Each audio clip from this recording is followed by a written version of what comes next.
Hey, what's up everybody? Yours truly back in the space, back in the place once again, Mickey Smith Jr. And look, I gotta celebrate today. Celebrating you guys, because watch this, you're in that powerful stage of your life where you're trying to figure out what the, not the exit, but the next it's gonna be. What's gonna be that next big thing for you? What are we gonna do with this major, the college, the departments, the courses, the extracurriculars? There's so many choices that are in front of you right now. But the greatest choice you can make right now is what I call discovering your sound. See, you just heard the sound of the sax, but what I need you to understand is everyone has a sound. Your sound is your identity. And watch this, your identity, when it's steeped in adding value to others, then your identity becomes powerful. Your sound becomes greater, because at the end of the day, it's about what we can be for someone as well as what we can do for them. And when I think about that thing that you can be that's above all other things, I think of teaching. My grandmother used to call it the noble profession. I remember as a kid, my grandmother would always say teaching is a noble profession. I'm telling you this because growing up as a kid, I don't know what your situation is like, but I didn't come from a great lineage of academics. I didn't have a bunch of college degree professionals in my family. They were wonderful individuals, wise individuals, but they just weren't credentialed. So when we lived life, we didn't talk a lot about college. We didn't talk a lot about the nexts. So I'm here today to just share a little bit of my story and my sound with you, so that you in turn can hopefully discover your sound, and then watch this, so that you can be the sound to bring change to someone's life.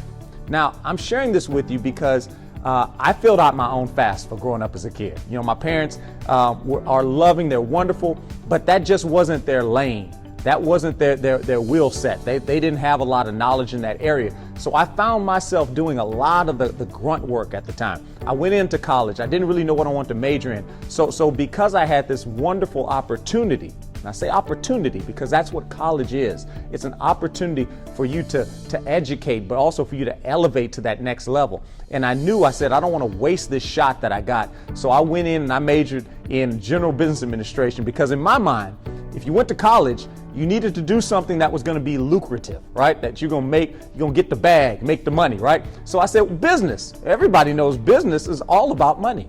So I go into school and I'm majoring in business administration. I'm doing well, got like a B average, but I'm not happy. And when I say this, I hate using that word happy, because I need you to understand that everything you do in life won't give you the goosebumps and the feel goods. There's going to be this thing called work. There's going to be this thing that you have to exercise called tenacity. But when I say I wasn't happy, I just felt kind of empty. I felt like I was just doing and I wasn't being. And I'll never forget, I was in the middle of my second year in college, and I was in finite math. And I'm sitting in finite math and it just hits me. It's like, wait a minute, I don't even like math. I don't even like math like that, right? But I just found myself in that degree plan because I didn't have the direction. Now here's the crazy part. For years my grandmother was saying, be a teacher. She'd say be a master teacher. Like that. She was old school. My grandma was born in 1910. So she would say you need to be a mathematician or a master teacher. They had those big terms for stuff like that. But that fell short. My mom even said, hey, you think about majoring in music and being a music teacher? I'm like, nah, gotta go get the bag, gotta go make the money. So I do this thing and I find that I feel terribly empty and unfulfilled. And I'm in the middle of finite math, and it occurs to me, I'm experiencing these feelings because I don't have a passion for math. I don't just love it. Like I can do it, but I don't just love it. I said, what do I love? So I'm sitting there taking a mental account, right? I'm budgeting, right? I'm budgeting, so to speak. And I'm thinking about where my resources, where my currency, where my time, because time is money, where my time is at. And I noticed I'm in like 6 music ensembles.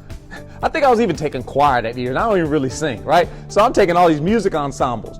I'm in the marching band. I'm the lead saxophone in the jazz band and the wind ensemble. I'm doing all these crazy things, and I started even a little group of youth performers at my church, and working summer camps, and I'm working with youth in the community, and I'm volunteering, and it just occurred to me, man, I'm teaching.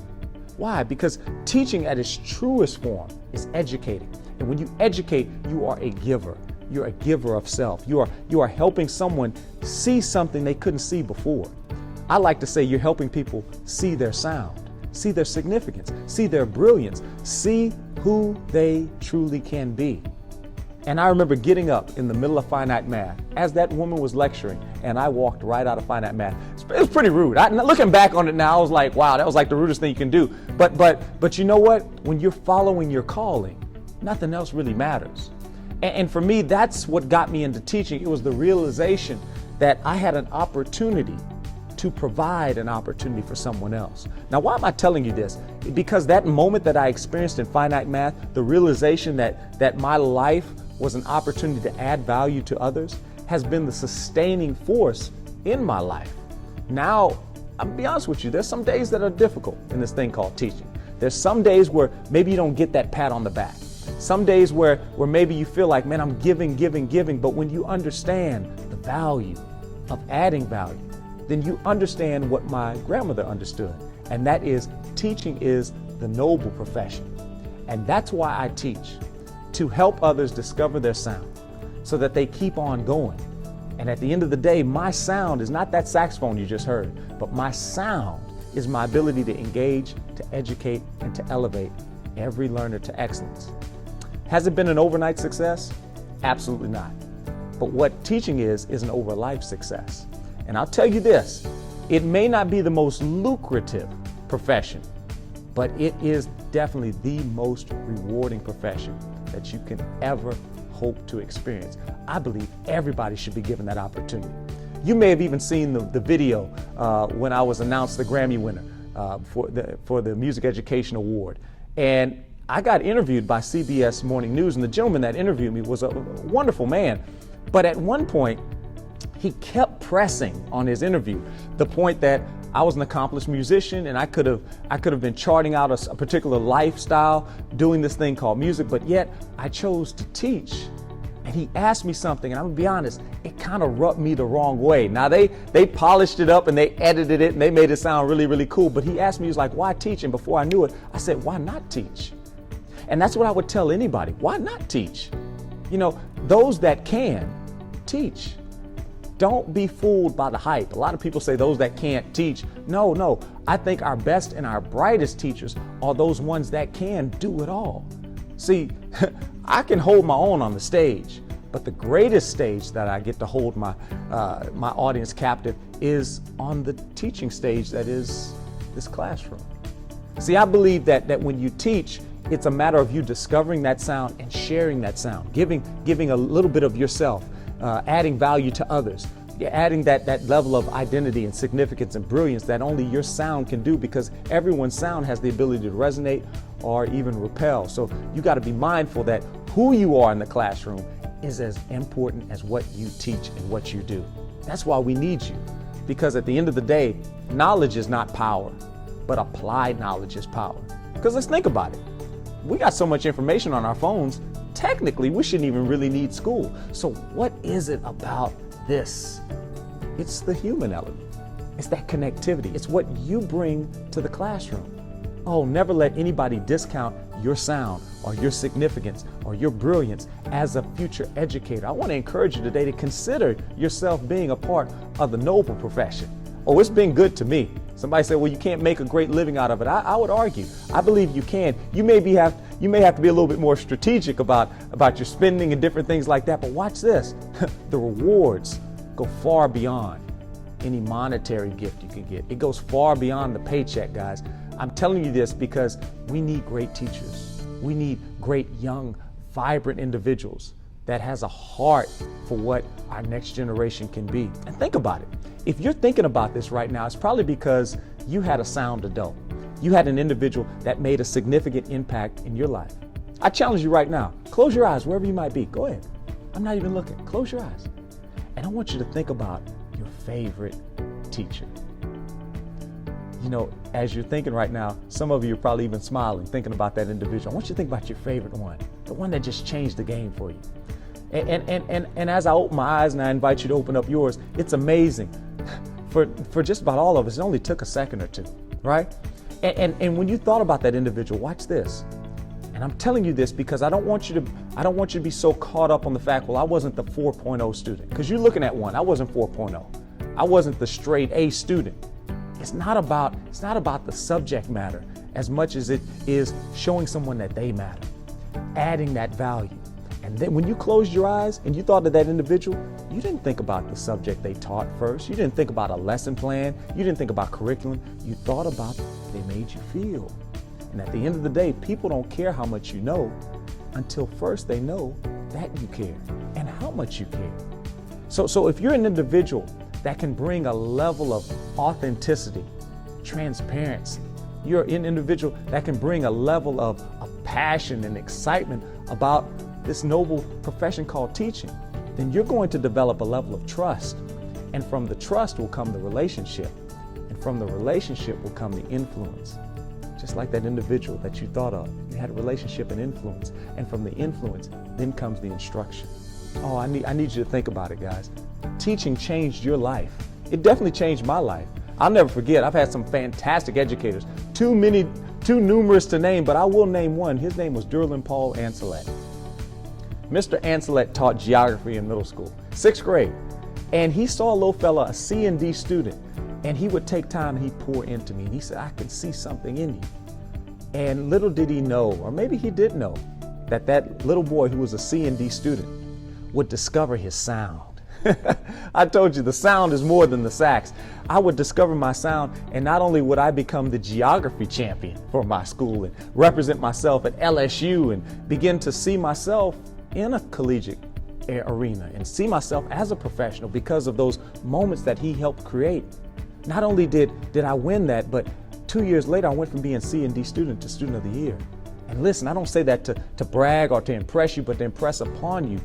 When I begin to see my sound, when I begin to see my significance, it changed the way I saw the world. You, as an educator, have the opportunity to be an absolute game changer. This is how teaching has impacted me.